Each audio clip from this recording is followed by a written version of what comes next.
In King Philip's War, the soldiers did not receive pay.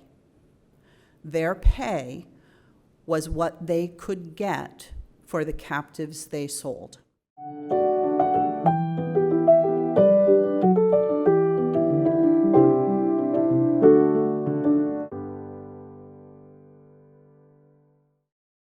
Good evening, everyone, and thank you so much for having me here today. I have been doing a lot of collaboration with Wampanoag people for the last few years, and when they speak, they tell you where they come from, who they are, and who they are connected.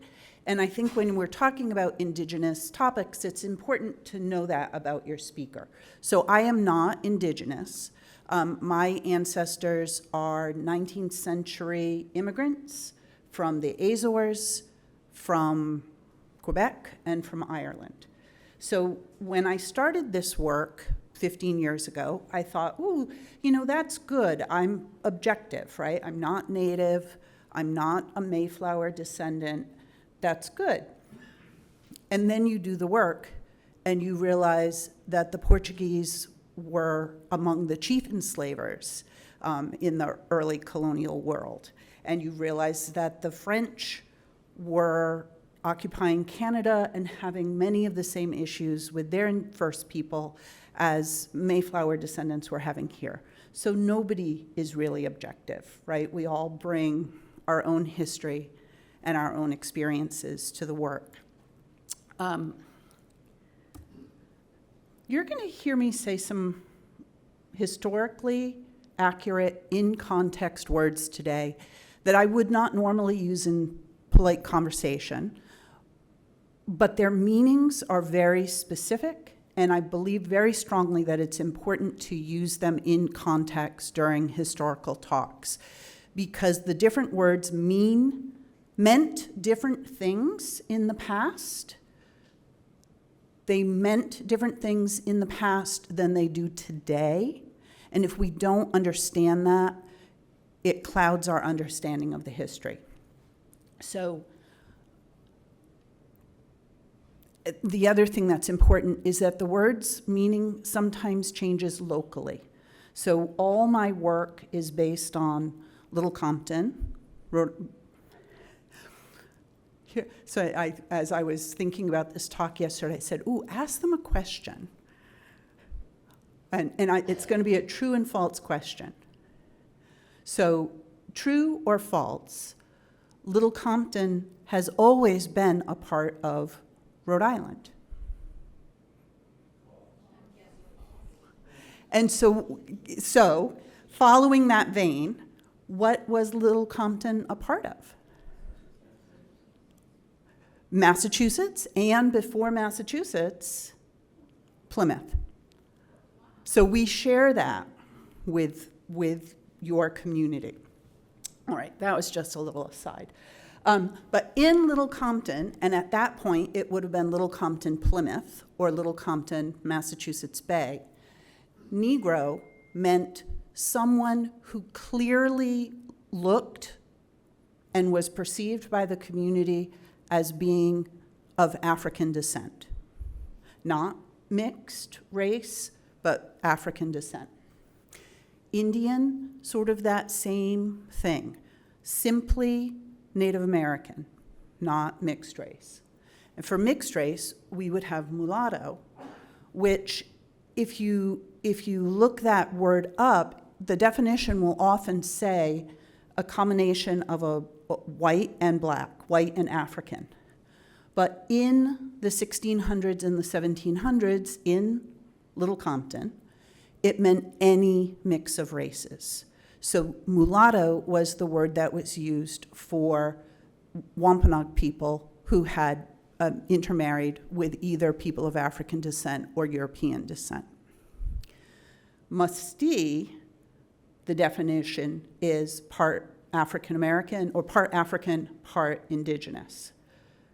Nobody used the word mustee in Little Compton. It doesn't appear in our records. That's a local quirk of Little Compton. Town clerks from the neighboring communities would use that word to describe Little Compton people, but the Little Compton clerks would use mulatto instead.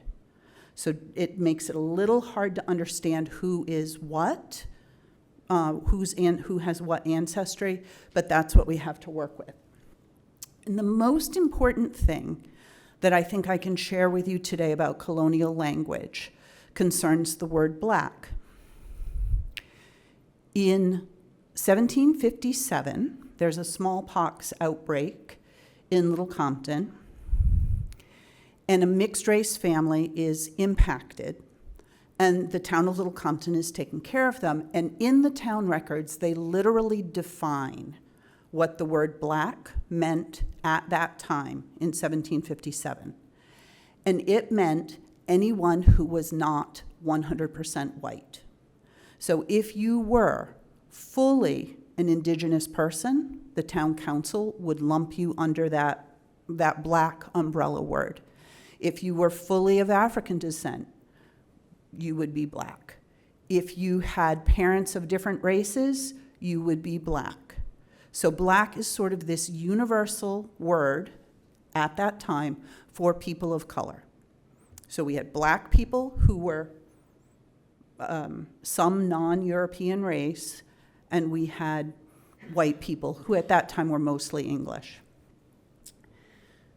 So when we see records that say black, it alerts us that that person may be fully of African descent, but is more likely of mixed race, may be of fully Indigenous ancestry, but is more likely of mixed race.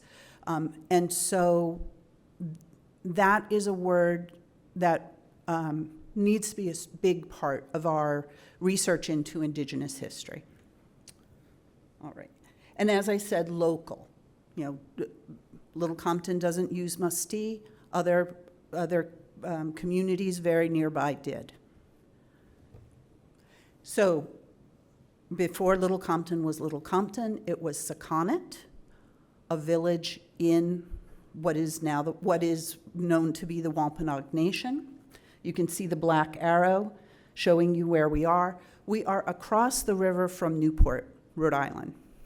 We were the furthest southwestern corner of Plymouth Colony, so almost diagonally across the colony from you. We were Plymouth colonial officials forced Acoxit and Sakonnet together into one community they called Little Compton. Then we were Little Compton, Plymouth Colony. Then we were Little Compton, Massachusetts Bay Colony, and now we are Little Compton, Rhode Island. Split in a very weird way. So some of our houses on the eastern side of Little Compton have the kitchen in Little Compton and the living room in Westport, Massachusetts. I did a little cramming this week, very humbly and very transparently saying, I make no pretense to understand your local history, but I thought if we compared a few points, it would be interesting for comparison and contrast's sake. So in 1619, at the sort of the end of the Great Dying, Sakonnet was relatively unaffected because we were far enough away from this north shore, this north coast, that the epidemic did not spread to us. And in fact, survivors from some of these villages very likely came to Sakonnet and joined that community because their homes, Plymouth, for example, was decimated. Satuet, is that how we say it? Satuet? Okay. Probably greatly affected by the Great Dying. And so a physical place with few native people when the Pilgrims landed in 1620. Both communities are border communities. We're border communities both for Native communities and for English communities. Sakonnet is Wampanoag territory, but right across a big river is Narragansett territory.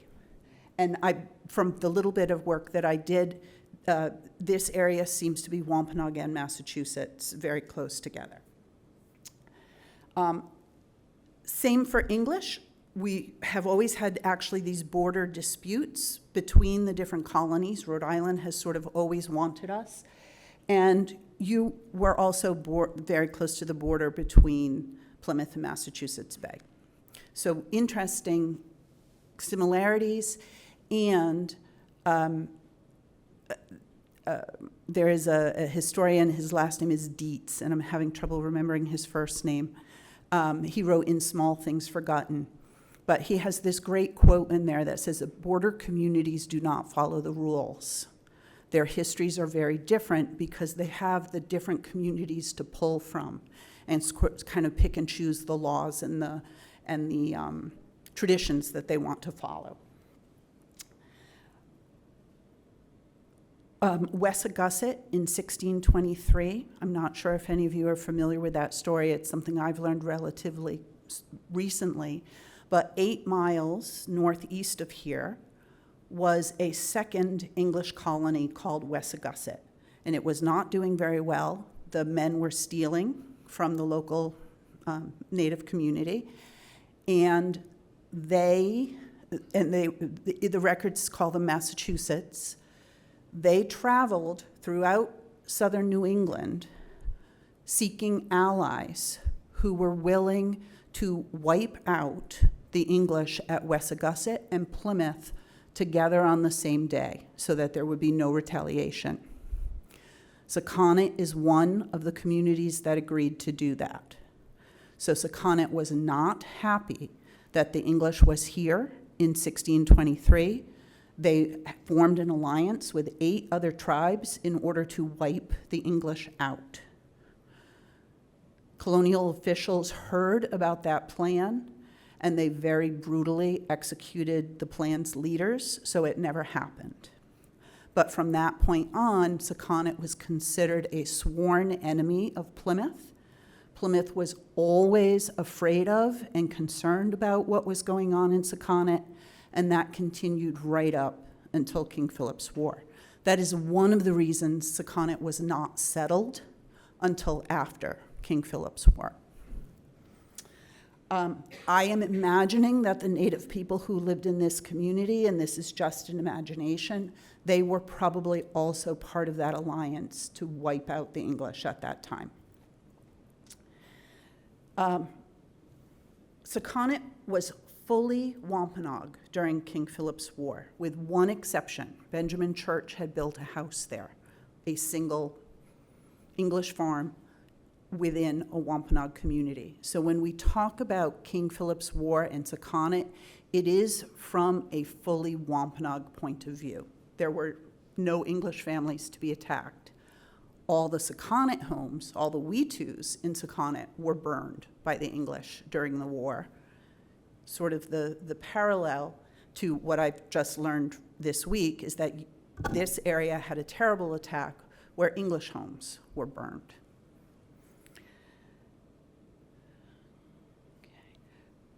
Another interesting tidbit about Sakonnet is that Plymouth allowed the former indentured servants, Englishmen, of Plymouth to be the ones to purchase land at Sakonnet. So this is land not for the elite families of Plymouth, it's land for their servants who have successfully completed their terms of service. The land at Sakonnet is among the best farmland in New England. It is a highly desirable place to live. When the elites of Plymouth realized that, they started to buy into this land company, and so they also had shares in the land company for Sakonnet and purchased lots there and moved their families there. And I am curious if there's any type or sort of people who were the settlers here. Any simple answer to that? Was it just a variety of people, or the first settlers here? Yeah, so this area was settled very early by the English, 1633, if I remember correctly. Was it a certain type of colonist who came here? And that's really just my curiosity. Say again? The men of Kent. The men of Kent, interesting. So like a certain community came here. Interesting. Okay. But also my understanding was Situate. Also there was a lot of people down in the Plymouth region that were disgruntled with some of the religious things going on and stuff. So they started to come up and find new lands. Okay. Interesting. After King Philip's War, Sakonnet was a model Wampanoag Christian praying town. The missionaries write about how superior the Sakonnet people are in their Christianity. Regarding slavery, 20% of our white families were enslavers in the around 1755, which was the peak of slavery.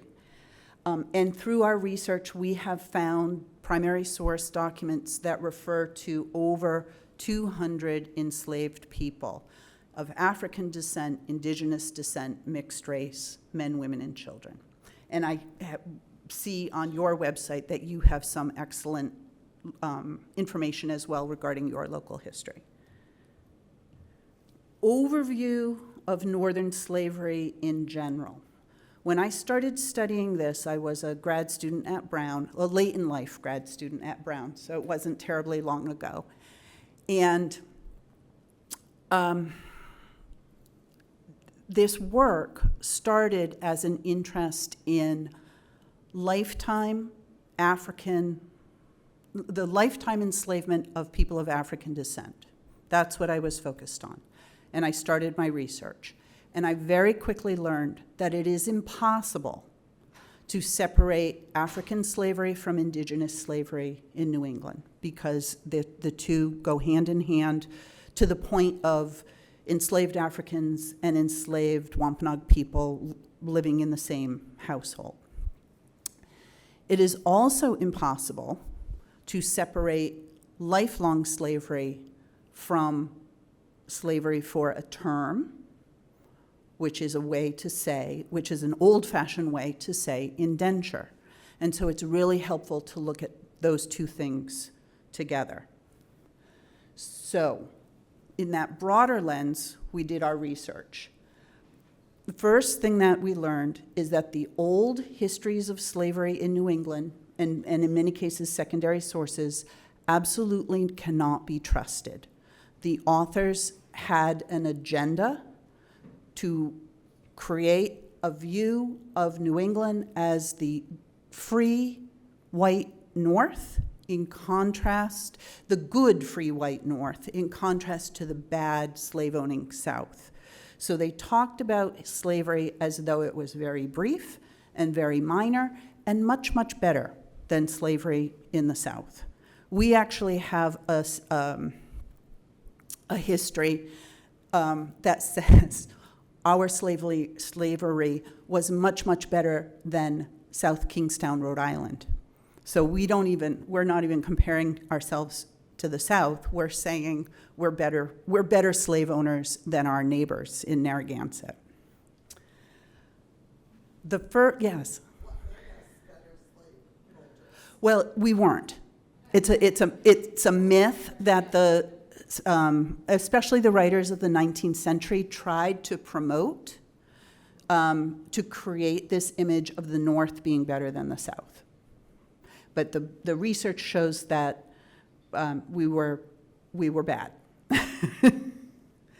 The first slavery was Indian slavery, and it did not disappear. The first slavery in New England. Northern slavery was real slavery. People were enslaved for life. It lasted for 200 years. People were completely deprived of their rights and their freedoms. They were mistreated, beaten, abused in every type of way. It was horrible. Slavery was legal, it was considered Christian, and it was extremely profitable. So your colonial laws were telling, as a white person in this colony, your government was telling you that slavery was legal. Your minister was telling you that slavery was good because it would bring heathen people to Christ, and that was a good thing. And you saw your slave-owning neighbors starting to become very wealthy because everyone was a farmer, almost everyone was a farmer. If you have a responsible enslaved man on your farm, you can leave your farm and you can go work as an attorney or a politician or a soldier and start to make, or a businessman, merchant, and start to make real money while your enslaved man is running things back home. So slavery gave you the freedom to go out and start earning real money.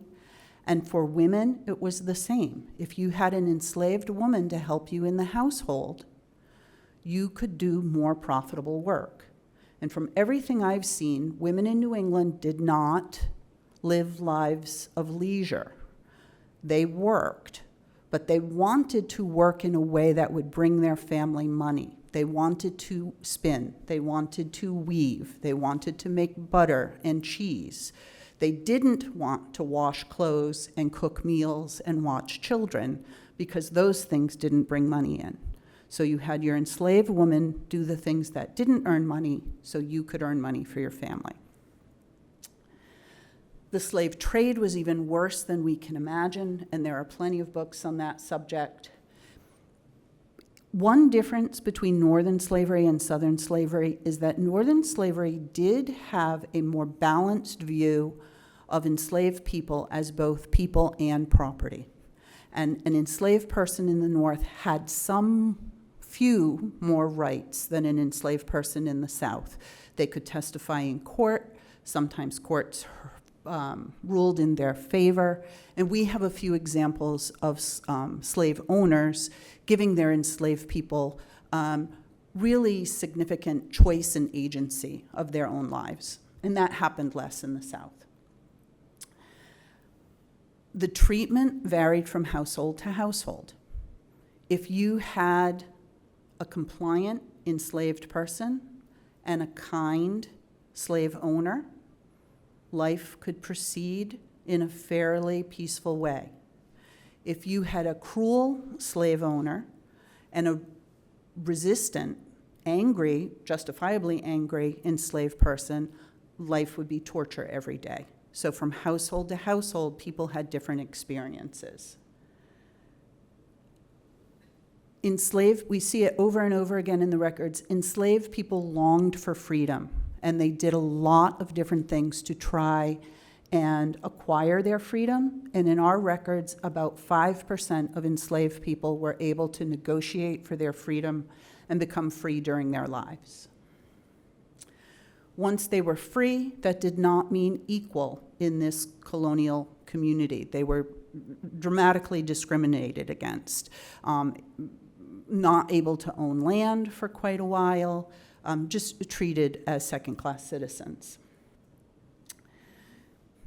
Once slavery ended in the North, and for Rhode Island that was 1843, now Massachusetts says, I want to get my numbers right, Massachusetts says 1783, I think, because there's no enslaved people in the 1790 census.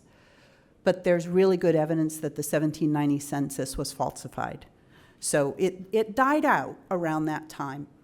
But the idea of that 1783 date is probably false. Everybody benefited from slavery in colonial times, even those who did not own slaves, because it kept prices low. Slave labor kept prices low.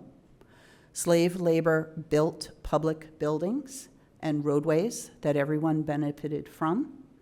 If you needed work on your farm, you could rent an enslaved person from your neighbor. So everyone, and most importantly, especially when we're talking about wars, enslaved men and free men of color went to war in order to preserve white bodies. You could hire a person of color to take your son's place in the war. Rhode Island recruited black men in order to lessen the number of white men who had to go to war, and their sacrifices preserved white lives. Once racism ended, once slavery ended, then racism sort of reared its head as a means of control in the North. So the beginnings of indigenous slavery are the kidnappings by the explorers and the fishermen from Europe who came before the Pilgrims. Many of those voyages captured, stole Native people, brought them to Europe against their will, and held them as enslaved people. The point was to learn the Indian language so that when they came back, they would be able to trade and deal with the Native people here better. Squanto is the best example of someone who was stolen and treated as a slave by early English explorers. The Pilgrims came. More and more English people are coming. It is 1637, and there are uprisings and problems in Connecticut, and we have the Pequot War. English forces with Native allies attack the fort at Mystic, Connecticut, the Pequot Fort at Mystic, Connecticut. There are lots of accounts of that battle. The Native people who were allied with the English were horrified at the actions of the English. They could not believe that people could be that cruel because they were killing everyone in sight, men, women, and children, burning people alive, more death than was necessary in order to control the situation, and their allies were horrified at the white actions. This is also the first instance of mass slavery, mass indigenous slavery in the colonies, because those folks that survived, the Pequot folks that survived that battle, were enslaved. The men were sent to the Caribbean, and you send the men and the teenage boys away because they're scary. You don't want them in your colonial town. They're scary. Send them away. But you keep the women and the boys under 13 because you need their labor. And they were enslaved for a term, about 12 years in many cases. This was not supposed to be lifelong slavery. It was slavery for a term, which I actually would rather call indenture. It's the same sort of thing. The English were not really used to being slave owners. This is a new thing they're learning, and they're learning that it's really good to be a slave owner because of the profit that you can make, because of the improvement in your quality of life. And so early on in the documents referring to slavery, we see people being freed after a term of 12 years or so is up. That starts to disappear, and lifelong slavery comes into play because it's better for the English. You get to keep these people forever. You have their labor forever. Many people who were supposed to release their Pequot slaves after 12 years did not. They kept them through trickery. And again, that is the beginning of lifelong slavery in New England. And so we've talked about slavery for a term and slavery for life. Just going to touch on white slavery, or the idea of white slavery, for a moment. There is no acclaimed historian who believes in white slavery. It is considered to be a myth by qualified academic scholars, and I am with them. People think that it is real because in the Caribbean, there are documents that talk about white people with the word enslaved, but it's always enslaved for a term. So this is, the Irish folks and the Scottish folks who came over, their documents will call them a slave, but it was slave for a term. Those terms were supposed to end. Again, people didn't always follow the rules. There was a lot of rule breaking, a lot of trickery. Some of those people ended up enslaved for life because bad guys had control of them. But that was illegal. It wasn't a legal form of slavery. So lifelong slavery is, and sometimes people call it chattel slavery, it is race-based, it is allowed by the government, it is inheritable by the children of the mothers, and there is no white slavery that fits those criteria. White people were enslaved in the Mediterranean Sea as boat rowers. Some of those people probably lost their lives, so for them it was slavery for life. But the people who held them were trying to ransom them. So the idea of white slaves in the Caribbean or white slaves in the United States is just not supported by the evidence. Could you speak about Indian slavery before the white person, that supposedly Indians would raid each other's tribes and take Yes. captives as slaves? Yes, so I do know a little bit about that, and it is true. Before Europeans came, there was a practice of, if there was a dispute, if some enemy tribe came and killed your people, you would go attack them and take essentially an equal number of people to replace those tribal members who had been lost. In this area, New England, it seems like those people could become fully adopted by the tribe and over time indistinguishable from the tribe that adopted them. So it doesn't last for generations, and it's very modest and strategic and balanced in scale. It's not like, the idea is not we're going to go get as many captives as we possibly can because we want to make a profit. The idea, it's more revenge. They killed 3 of our men, we're going to take 3 of their men. And the tribes kept it in balance.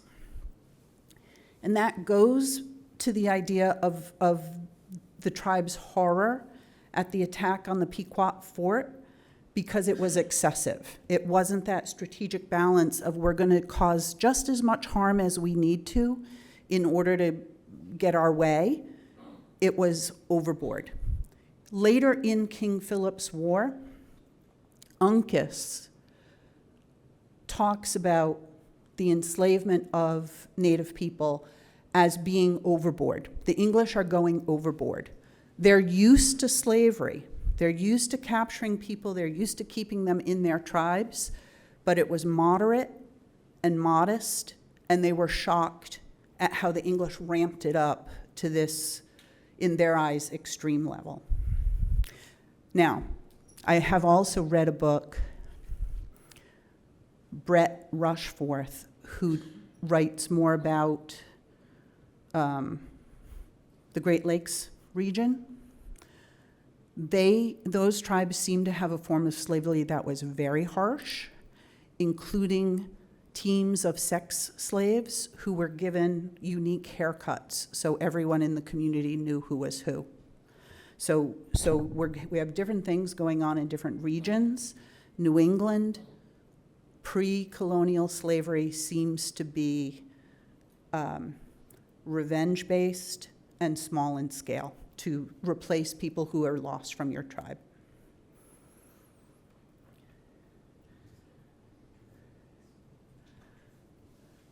King Philip's War learned from the Pequot War. They learned that captive Indians, turning captive Indians into slaves was a good idea. In King Philip's War, the soldiers did not receive pay. Their pay was what they could get for the captives they sold. And that idea is in a wonderful book, Brethren by Nature, by Margaret Ellen Newell. And I have a picture of the book at the end of the slideshow. But she's really the first person to bring that idea to light. Not only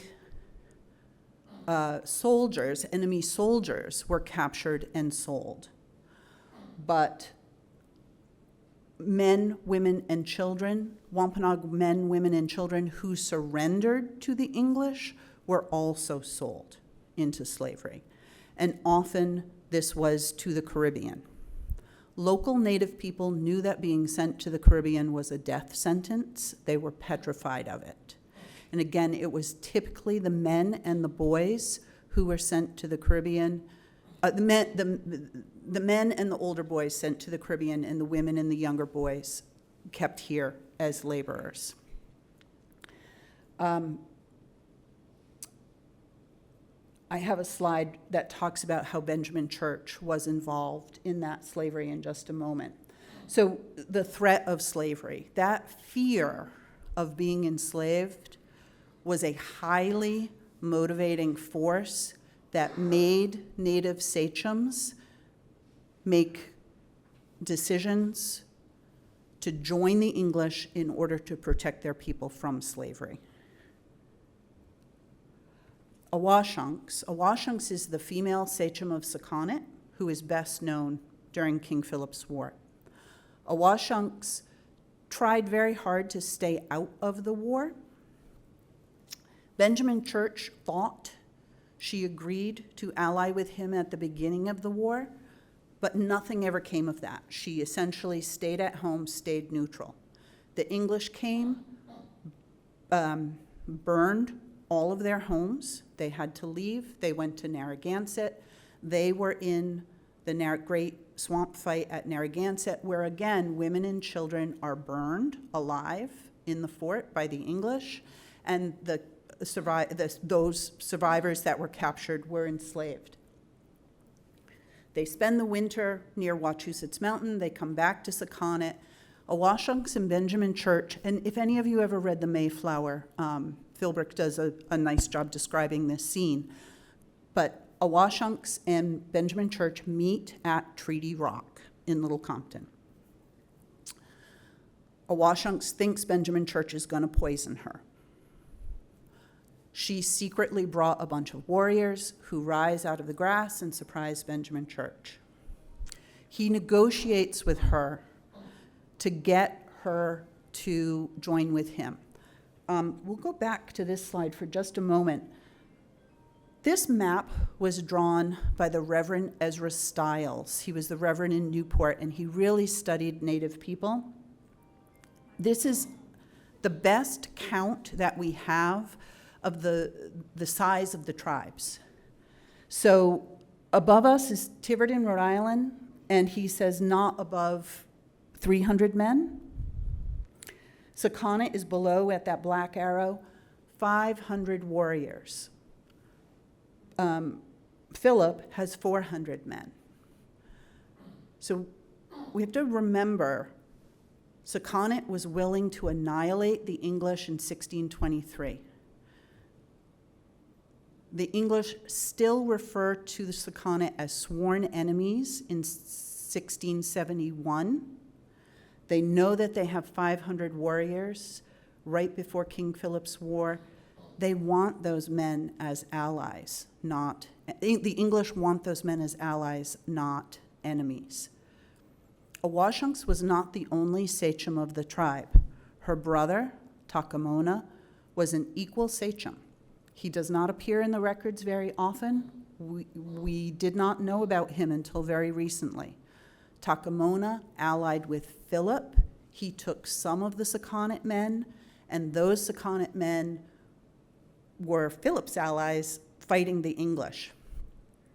The English held that against Awashunks. They blamed her for that and did a lot of things to her because of that. So now it is the summer of 76. We're at Treaty Rock. Benjamin Church is trying to convince Awashunks and her portion of the Sakonnet tribe to join with him. He says, remember the Pequots. He is saying to them, remember what happened to the Pequots. We annihilated them, we enslaved them, and and he goes on to say, if you would like me to protect your women and children from slavery, you need to ally with me. The men step away. They have Awashunks and her warriors step away. They have a conversation, and they come back and say, if you can promise to protect our women and children, we will fight for you. And that is very moving to me, that this tribe is willing, the leaders of the tribe are willing to do something that is against their wishes in order to protect their women and children from slavery. So Awashunk's men joined Benjamin Church really like for the last 2 weeks of the war. That's it. They are the crew that ends up killing Philip. And that's not technically the end of the war, but it does bring things to a rapid conclusion. So Benjamin Church is given a letter by Plymouth that basically makes him a prime enslaver of the war. Captive Native people are brought in front of Benjamin Church, and he decides if they are enslaved for a term or enslaved for life. And he makes that decision based on their actions as an individual during the war. So we have to imagine that Benjamin Church knew these people individually, knew what they had done during the war. If he didn't know personally, his aides were telling him. His Sakonnet men were telling him, informing on other Wampanoag men. And he would decide enslaved for life or enslaved for a term. And the Caribbean got so sick of New England Indians coming down that they banned it. And those sea captains started to have to go to Europe in order to dispose of these scary enslaved men. So the island of Fayal in the Azores received a shipment of enslaved Wampanoag men. Cadiz in Spain received a shipment of enslaved Wampanoag men because the Caribbean was afraid to take them. So I went through the graduate program at Brown thinking, I graduated from it thinking, New England Indians were not enslaved for life. And then when I was doing research in Portsmouth, Rhode Island, I came across Hannah, enslaved for life. Hannah is an example of a Wampanoag woman who was brought in front of Benjamin Church, enslaved for life by Benjamin Church, and then basically passed around from owner to owner. Hannah probably didn't do anything particularly bad herself during the war. She is probably related to a man who was considered scary. And so because of that relation, she was enslaved for life instead of enslaved for a term. The saddest, there's so many sad parts about this, but a particularly moving part about this, Hannah had to sign that she gave her consent to be enslaved for life. So over here, she made her mark agreeing that she was going to be enslaved forever. After the war, Sakonnet essentially became a labor camp. Yes? These women, well, the men and the older males were sent away, and then these women were enslaved. Yep. Kept here. And the slave owners ended up laying claim to their generations to come, their offspring. If you are a slave for life, if you are a female slave for life, your child is also enslaved for life. Right, so my question is there any documentation that shows who the father of these children were, and is that because they were the slave owners' children? Because the men and the older boys are gone, and then they lay claim to the offspring. Right. And they're passed around, so isn't it logical to believe that these slave owners, some of them were the fathers? For sure. Right? Not universally, right? Again, you have good people in the world and you have bad people in the world. Some enslaved women were safe in their households because they happened to be in a household with decent people. Other enslaved women were horribly abused for years and years and years.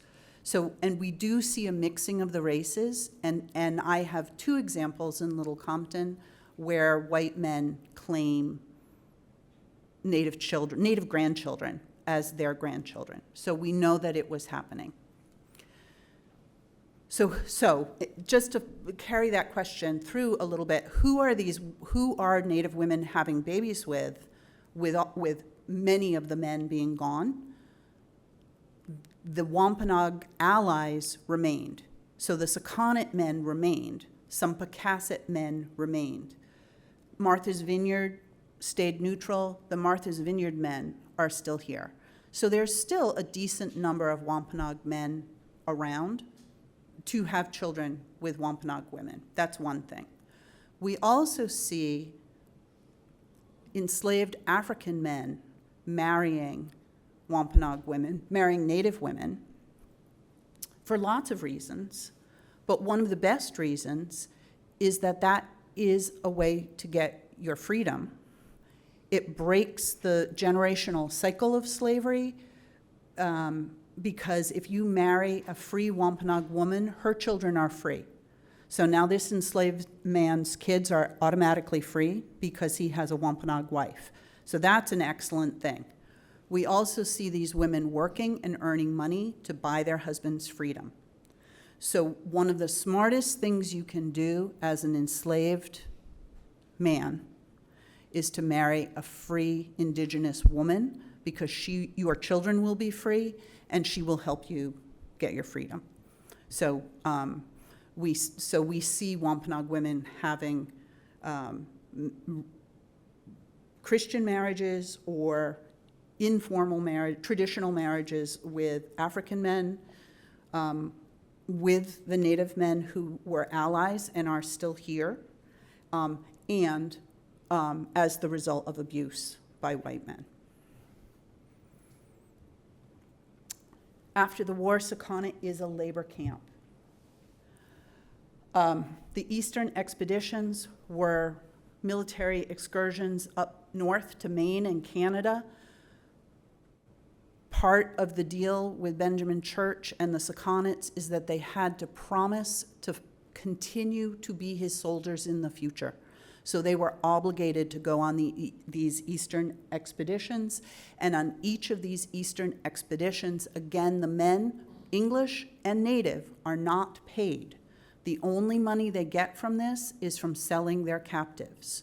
So Native men are benefiting from the sale of their fellow Native men.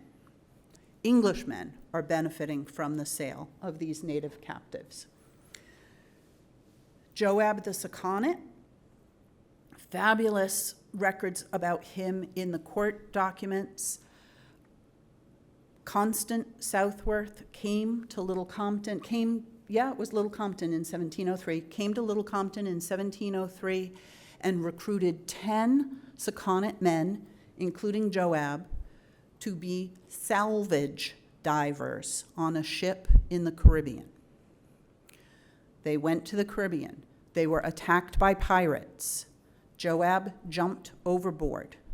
He swam to Providence Island in the Caribbean, and he lived.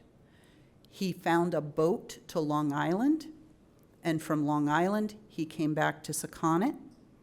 He returned home, and he testified in court in Boston about his experiences. But the point of the story is Plymouth officials knew that you could go to Sakonnet and find Wampanoag men who were willing to do work that white men would not do. Stone walls. Thomas Church, Benjamin Church's son, was our representative in Boston when we were part of Massachusetts Bay Colony. He got up in front of his fellow representatives one day and he said, "Gentlemen, Little Compton has so many stone walls, they can go all the way from Little Compton to Boston." And they mocked him and they laughed at him. So he went home and he got his friends and they measured the stone walls in Little Compton. He went back to the legislature and he said, "Gentlemen, I was mistaken. Little Compton does not have enough stone walls to go all the way from Little Compton to Boston. We have enough stone walls to go all the way from Little Compton to Boston on both sides of the road."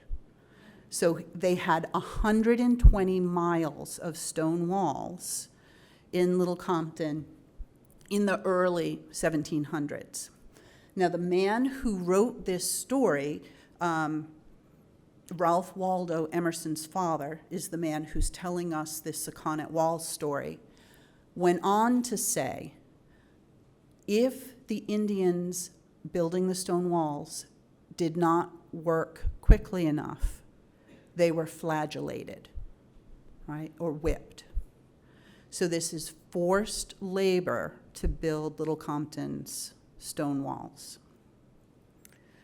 And then we also, with the Eastern expeditions, there is also this big hubbub in Newport about people being sold, and they were not supposed to be. After King Philip's War, enslaving local Indians became outlawed in both Plymouth, Massachusetts, and Rhode Island. And the reason for that is it is a terrible idea to enslave local Indians because they will run home. They will go home. Their people are close enough they can escape you. It is also a terrible idea because their people might come to try and redeem them, and that is very scary. So it is much safer to enslave Indians who come from far away. And so this is where we get the practice of enslaving Spanish Indians or Carolina Indians, they were called, basically people from the South who were brought up north as enslaved indigenous people. It was legal to enslave Spanish Indians. And so in this runaway notice, it's a mixed runaway group.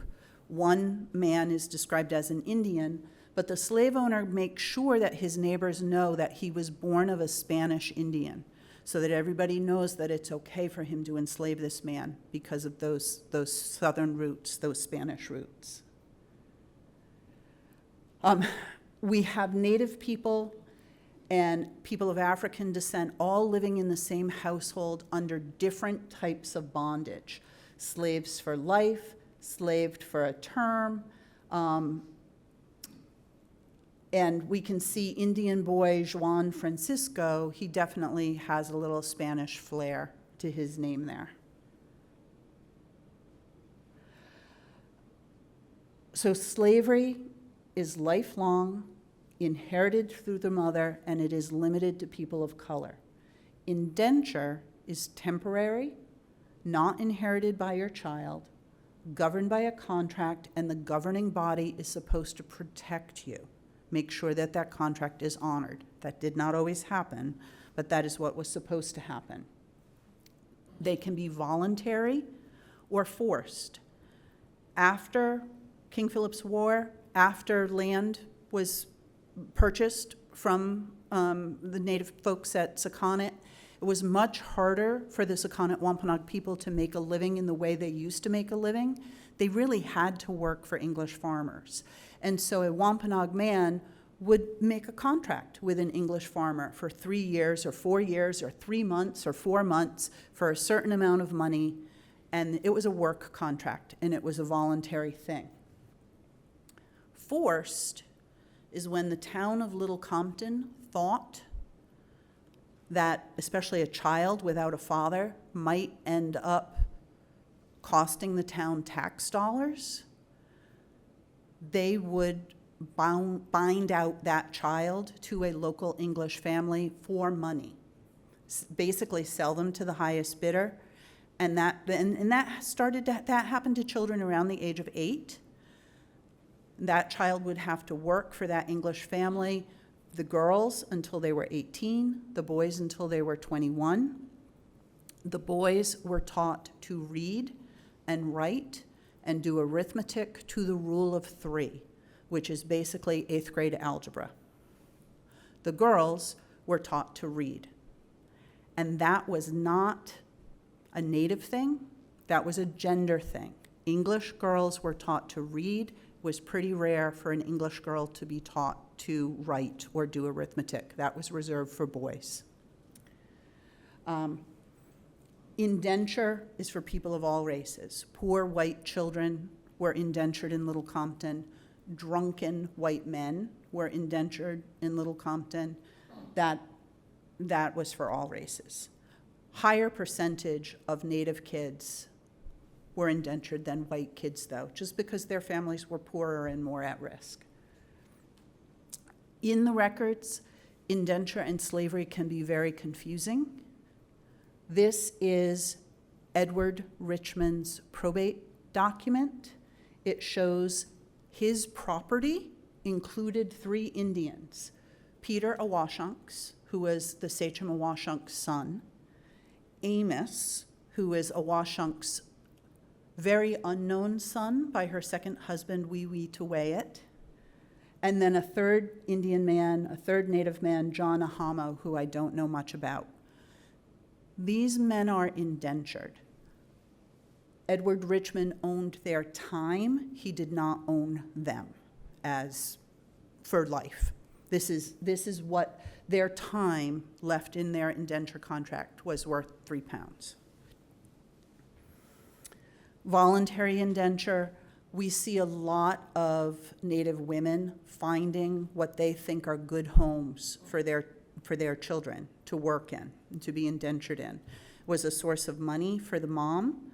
The mom was probably already working in an English home and might not have been allowed to have her child with her, so this was a way to keep your child safe. Christianity also really mixes in here, and there's a lot of pressure for these kids to live in Christian homes so they'll learn to be good Christians. This is an example of a forced indenture. This is a very interesting mixed-race family. And we already talked about the benefits of marrying an enslaved man marrying a Native woman. These folks had smallpox. Their kids were indentured, forced. They didn't have a choice. People did not like being indentured. People did not like being enslaved. They ran away. These are the Suckanoosh, either brothers or cousins, both running away at the same time. And these are Little Compton kids, and we know exactly where they lived. We already talked about this, but this woman's name was Experience Toby, and she married an enslaved black man named Samson. He made a contract with his owner, and her labor helped buy Samson's freedom. The contract said that Samson was always to make the baskets and brooms for the Shaw family in Little Compton. So who do you think was helping Samson make those baskets and brooms?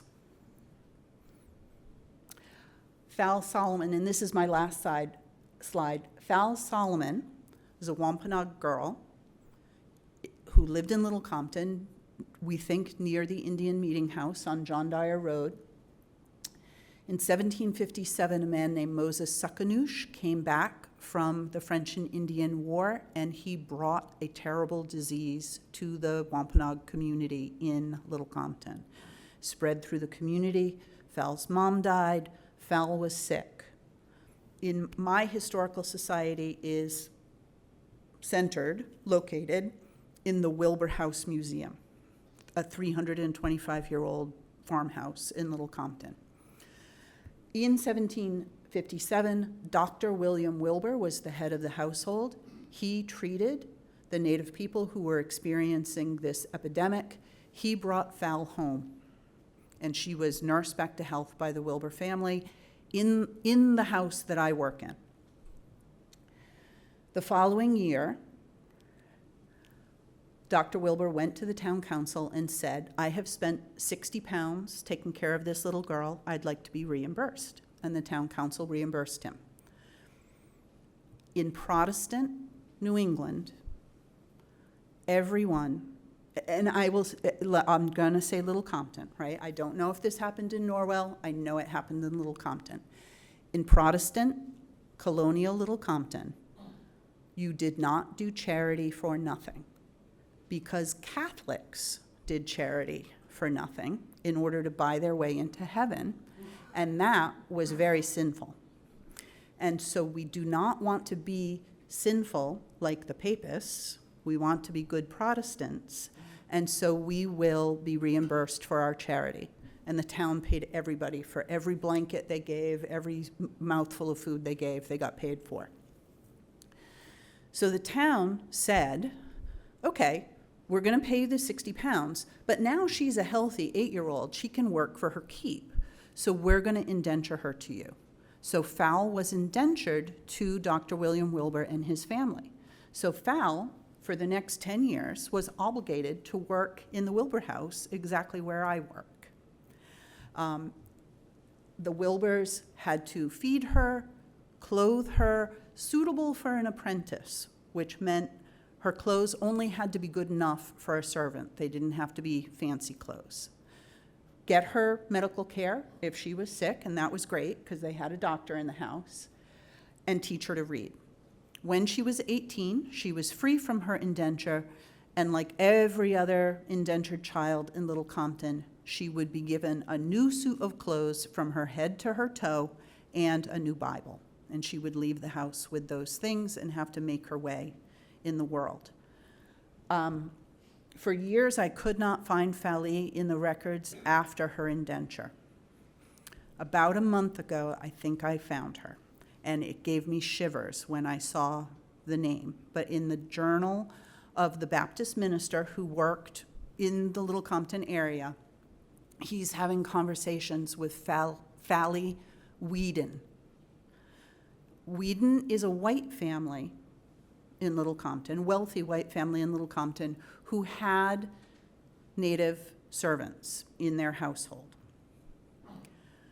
I did all the genealogical work I could do on the Whedon family. There's no one with a name. There's no white Whedon with the name Fali. I have a feeling Fali was one of their servants or married one of their servants. And this is particularly meaningful and special because if you know anything about the Mashpee tribe, you'll know that several of their tribal council members have the last name Whedon.